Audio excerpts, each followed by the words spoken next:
한중 FTA가 연내에 발효되면 농업 피해가 불가피합니다. 오늘은 취재 기자와 함께 이 문제에 대해서 좀 더 자세히 이야기 나눠보겠습니다. 이 자리에 김양훈 기자 나와 있습니다. 안녕하세요. 네, 안녕하십니까?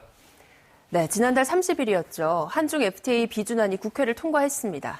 이로 인한 영향은 어떻게 보십니까? 네, 한중 FTA로 인해서 분명 우리나라에서 이익을 보는 분야가 있습니다. 그만큼 피해를 보는 분야도 있는데요. 바로 농수축산업 분야입니다. 한국농촌경제연구원에 따르면 한중 FTA로 인해서 전남농업의 연간 피해액은 11억 8천만 원, 20년 동안 236억 원입니다. 문제는 이 피해가 전부가 아니라는 겁니다. 현행 관세가 유지되는 품목들이 많아서 단기 영향은 적을 수 있겠지만 장기적으로 값싼 중국 농산물이 들어오면서 피해가 클 수밖에 없습니다. 이미 FTA 체결 전에도 중국산 농산물 수입액은 급증하고 있기 때문입니다. 네, 하지만 정부 입장은 좀 다릅니다. 대부분의 품목에서 관세가 그대로 유지되기 때문에 농수축산물에 큰 피해가 없을 거라는 입장인데요. 어떻게 봐야 될까요? 네, 한마디로 말해서 맞지 않는 말입니다. 분명 관세가 현행대로 유지되는 품목들이 많이 있는 것은 맞는 말입니다. 하지만 문제는 다른 데 있습니다. 예를 들어서 마늘과 양파 등은 관세를 현행대로 유지를 하기로 했습니다. 네. 하지만 이들 채소를 이용해서 만드는 혼합 조미료 관세는 지금보다 낮아졌습니다. 여기에 김치 관세까지 줄었습니다. 결국 중국에서 들여오는 혼합 조미료 물량이 늘면 자연히 우리나라 마늘과 양파 소비량이 줄어서 농민들은 타격을 받을 수밖에 없는 구조입니다. 광주전남연구원 조창환 박사 이야기 들어보시겠습니다. 마늘이나 그다음에 고추, 양파 이렇게 이제 우리가 양념으로 쓰는 것들이 실질적으로 가공품들이 관세가 낮아지기 때문에 오히려 우리가 마늘, 양파, 고추가 직접 이제 협상에서는 제외됐지만 간접적으로 측면에서 보면 대단히 큰 이제 그 피해를 받을 수밖에 없는, 다시 말해 우리 음식점이라든가 소비자 입장에서 쓸 수밖에 없는 구조이기 때문에. 혼합 조미료와 김치 등에 특히 큰 피해가 우려되는 건데요. 그렇다면 전남도에서는 이 한중 FTA에 대해서 어떤 대책들 세우고 있나요? 네, 우선 전라남도는 저비용 고부가가치 농업으로 전환한다는 계획입니다.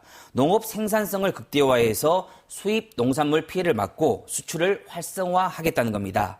이를 위해서 전라남도는 다양한 과제를 추진하고 있는데요. 수출 전문단지와 권역별 식품 전문단지를 조성하고 친환경 농업 내실을 기여할 계획이라고 합니다. 네, 저비용 고부가가치 농업으로 전환하겠다는 건데 그럼 이런 대책들이면 충분할까요?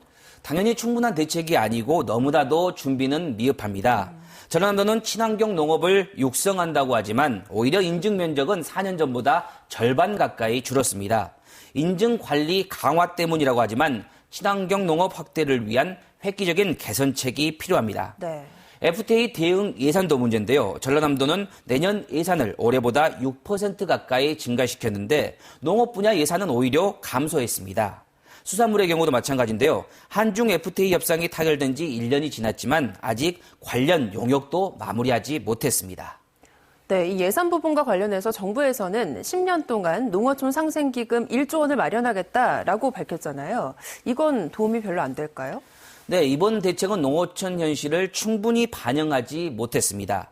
1조 원 규모의 농어촌 상생기금을 조성한다지만 FTA로 입는 실질적인 농업 피해를 감안하면 턱없이 적은 규모입니다. 네.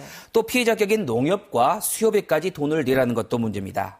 보따리상 등 여행자의 면세 휴대 농산물 반입 한도를 1인당 20kg으로 축소하고 품목별 반입 물량 역시 1에서 2kg으로 줄이는 법적 장치를 마련해야 합니다.